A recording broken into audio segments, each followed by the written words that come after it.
유진 선생님의 역사 비법으로 역사 개념 바로잡기.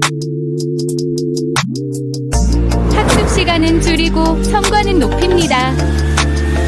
망포동 최대 규모 종합학원 더에듀 프리미엄의 역사 단독 전임 강사 유진 선생님을 소개합니다. 학부모님들 고민 많으시죠? 걱정은 노, 역사는 유진. 어려운 내신 이젠 놓치지 마세요. 망포동 한국사는, 망포동 세계사는, 저국어 역사 논술 유진. 다음 프랑스 혁명 같이 볼게요.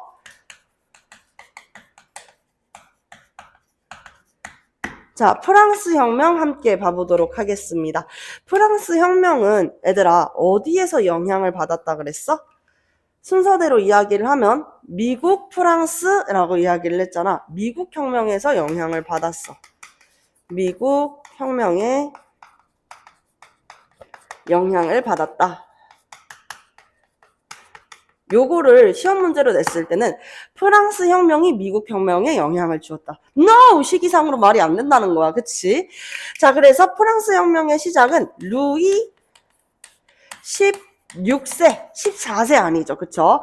루이 16세의 제정난. 베르사유 궁전에서 많은 사치와 향락, 거기에다가 도박에까지 빠져 있었던 마리 앙뚜아네트의 모습들과 비롯했었던 이 프랑스 왕정의 귀족들의 모습들을 우리가 함께 영상을 통해 가지고 봤었잖아. 그치? 그뿐만이 아니라 프랑스가 무리하게 미국의 독립을 지원한 것도 한몫했었어. 그치? 그러다 보니까 이제 나라에 돈이 부족하게 된 거야. 자, 이거를 어떻게 해결을 해야 될 것인가를 가지고 세금 문제를 논의하게 되었었지. 세금 문제. 세금을 위해서 세금 문제를 논하고자 삼부회를 소집한다. 삼부회 소집. 프랑스 혁명이 일어난 직접적인 원인은 바로 앙시앙 레짐 구제도의 모순이 되겠습니다. 구제도의 모순. 이를 앙시앙 레짐이라고 하는데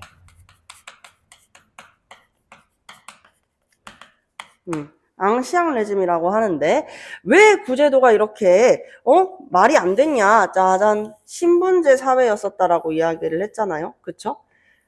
1신분, 2신분, 나머지가 3신분. 대부분이 이제 3신분이었었어. 실제로 1신분은 성직자. 프랑스 인구의 약 10만 명에 달해가지고 0.4% 정도의 인구가 1신분이었었고, 그리고 약 40만 인구가 이제 1.6%로 귀족들이었었지. 그래서 이 0.4%와 1.6%는 종합 합쳐가지고 전 인구의 2%가 되는 특권 계층이었었다. 특권 계층들. 그치. 세금을 내지 않아도 됐었고요. 군대도 면제가 되었었고요. 정치에 참여할 수 있었었던 성직자나 귀족, 1신분, 2신분들은 특권 계층이었었다. 하지만 그 토지도 40%나 이들이 가지고 있었단 말이야. 그쵸? 근데 이제 3신분들은 그러지가 않았어. 대부분 이 전 인구의 98%가 3신분이었었는데 이들은 거의 농민이나 일반 시민으로 이루어져 있었죠. 시민. 이 중에서는 이제 상공업자들도 있었고, 그리고 상업활동을 하는 사람들도 있었고, 지식인들도 있고, 농민들도 있고, 고용농도 있고, 자영농도 있고, 여러 이제 사람들이 대부분 98%의 시민이었었고, 하층 시민들이었었다라고 이야기를 했습니다. 그쵸? 기억이 나시죠? 자, 이런 신분 체제에서 3신분까지, 1신분, 2신분, 3신분까지 소집을 해가지고 각 신분의 대표들이 이제 투표를 하는 거야. 자, 이제는 1, 2신분도 세금을 내야 된다는데 찬성하시는 분들 손 들어주십시오. 그러면 3신분밖에 안 될 거 아니야. 그치? 아무리 이렇게 거수투표를 해도 1, 2신분들이 세금을 낼 리가 없는 거지. 그치? 그러자 이제 3신분들이 들고 일어나게 돼. 그러면서 이 테니스 코트에서 우리는 프랑스가 제대로 된 헌법을 제정할 때까지 절대로 해산하지 않을 거야 라는 것을 맹세하게 됩니다. 그게 바로 테니스 코트 서약이었었고, 이로 인해 가지고 3신분들의 국민의회가 성립이 되는 것이다. 국민의회를 소집하게 되었었다라고 볼 수가 있죠. 그쵸? 자, 그래서 프랑스 혁명의 순서도 중요하다 그랬었어. 국민의회 시기, 그치? 국민의회. 그 다음은 입법의회. 그리고 나서는 국민공회. 자, 국민공회 다음에 뭐였어? 국민공회 다음에 총재 정부. 그 다음 통령 정부. 그 다음은 나폴레옹 황제기. 나폴레옹 황제기. 요렇게 정리를 해볼 수가 있겠습니다. 일단은 우리 국민의회부터 먼저 봐야겠죠? 그쵸? 자, 이렇게 테니스 코트 서약을 통해 가지고 우리 삼신분들의 인간과 시민의 권리 선언이라고 이야기를 했잖아. 우리의 인권과 그리고 재산권, 기본적인 권한들을 보장해 줄 수 있는 헌법을 만들 때까지 우린 해산하지 않아. 그러니까 우리가 사실 이 프랑스 혁명을 깊게 배우면은 입법의회 때는 입법의회, 국민공회 때는 국민공회 때 다 헌법들이 제정되었었다라고 이야기를 했었죠. 그쵸? 자, 입법의회는 우리가 절대 해산하지 않을 거야 라고 이야기를 했는데 사실 프랑스의 이 1, 2신문과 이 위에는 누가 있어? 왕이 있잖아. 그치? 다들 그러거나 말거나 이런 느낌이었었어. 그래서 우리가 지금 장난치는 게 아닌데 들고 일어나면서 어디를 습격했었다? 당시 무기고로 거의 쓰이고 있었던 바스티유 감옥을 습격했었다. 바스티유 감옥을 습격했다. 그쵸? 바스티유 감옥을 습격한 다음에 이제 인간과 시민의 권리 선언을 하게 되는 것이죠. 우리가 이것을 줄여서 인권선언이라고 이야기를 하고 있습니다. 자, 이후에는 프랑스가 깊게 고민을 하게 된단 말이야. 아니, 우리는 우리고 대체 우리는 이렇게 시민혁명들이 일어나면서 나라가 혼란한데 영국은 대체 왜 잘 사는 것일까? 영국은 왜 경제적이고 정치적인 안정이 찾아와서 얘네들은 왜 조용할까? 라고 생각을 하게 된단 말이지. 근데 아니나 다를까 또동 보세요. 영국 명예혁명 했잖아. 7년 전쟁에서도 프랑스가 패배를 하게 되면서 이제 또 재정난에 처하게 되었었는데 그때 이제 영국은 명예혁명 이후에 잘 사는 모습을 보고 프랑스가 우리도 영국처럼 뭔가 해야 되지 않을까. 그래서 입헌군주제를 하려고 하는 거야. 입헌군주제를. 그게 이제 입법의회가 되는 것이죠. 자, 입법의회 때는 입헌군주제를 하려고 이제 새로운 헌법을 제정하게 됩니다. 그러자 무엇이 일어났었다? 혁명전쟁이 일어났었다. 이에 반대했었던 오스트리아 그리고 이 프로이센 등이 함께 힘을 합쳐가지고 혁명전쟁이 발발하게 됐었는데 잠정 중단이 되고 그 사이에도 여러 번의 전쟁이 이어져 가게 되는 것이죠. 혁명전쟁 발발. 프로이센과 마리 앙투아네트의 고향이었었던 이 오스트리아와 전쟁을 하게 됐다. 그러니까 오히려 더 이제 마리 앙뚜아네트에 대한 그런 사람들의 인식과 선입견은 더욱 나빠지게 되었었다라는 배경까지 이야기를 했죠. 자, 그리고 나서 이제 국민공회가 성립이 되었었는데 이 국민공회에서는 어떤 인물을 기억해야 돼? 6글자. 피구왕통키. 누구였지? 피카츄,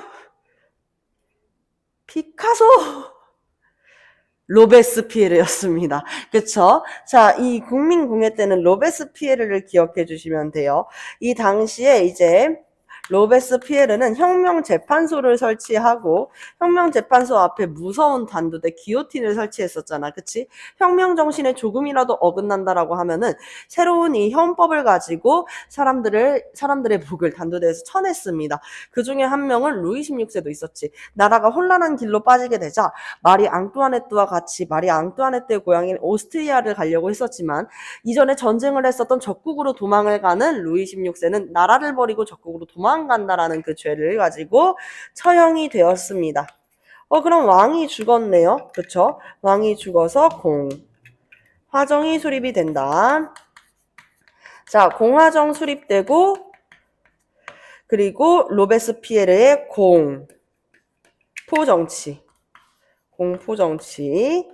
했었던 로베스피에르 역시 헌법 정신에 어긋난다라는 이유로, 혁명 정신에 어긋난다는 이유로 자신의 단두대에서 처형되게 됩니다.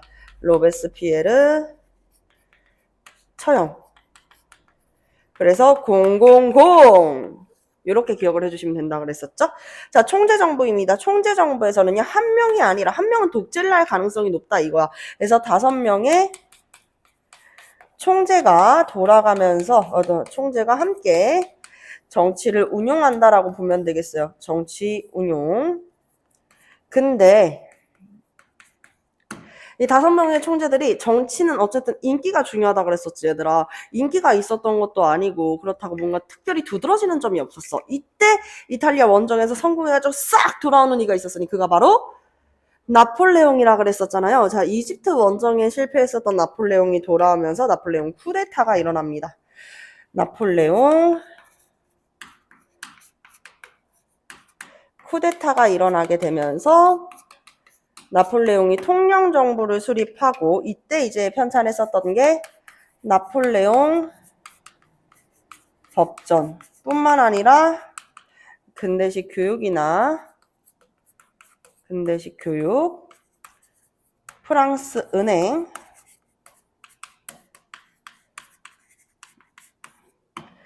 그래서 사람들이 원하는 법과 그리고 재산권을 보호할 수 있는 은행들, 교육체제까지 만들어 나가는 게 바로 이 나폴레옹인 거죠. 그러니까 이제 사람들의 입에서 어떤 목소리가 나와. 나폴레옹님, 그러지 말고 우리의 황제가 되어주세요 라는 목소리가 나온단 말이야. 근데 나폴레옹이 여기서 민심을 샀었던 기적 같은 말 한마디. 프랑스에 어떻게 찾아온 자유인데 제가 그리할 수 있겠습니까? 정말 국민들의 뜻이 그렇다면은 그럴 수 있겠지만 저는 아직 믿지 못하겠습니다. 그렇다면 국민들의 뜻에 따라, 국민 투표에 따라서 제가 황제가 될지를 결정하겠습니다. 너무 기가 막히잖아요. 그쵸? 그래서 이제 이 나폴레옹이 국민투표를 통해서 황제가 되었고, 나폴레옹이 황제가 되어가지고 시행했었던 정책이 영국을 고립하기 위해서 실시했었던 정책으로, 이 크로멜의 항해법이랑 계속 연관지어가지고 나오려고 하다 보니까 친구들이 뭐가 항해법이고 뭐가 대륙봉쇄령이지 헷갈릴 수 있는 그거죠. 바로 대륙봉쇄령을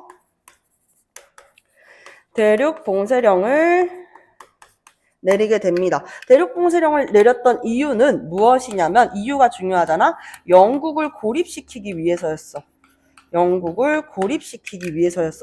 근데 이 대륙봉쇄령의 내용대로 영국이랑 절대 이제 수교하지도 말고 교류하지도 말라 그랬는데 그 약속을 안 지키는 나라가 있었으니 그 나라가 바로, 그렇지, 러시아였었단 말이야. 그래서 러시아 원정 가자, 모스크바 원정 가자 했는데 러시아 원정 실패 해서 엘바 섬으로 유배간 다음에 다시 한번 이 유럽 연합과 전투를 하게 됐지만, 워털루 전투에서도 패배를 하게 되면서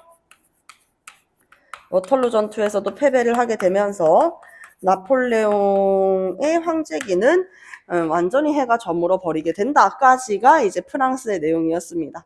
옆으로 조금 더 이동해가지고 이어서 가보도록 할게요.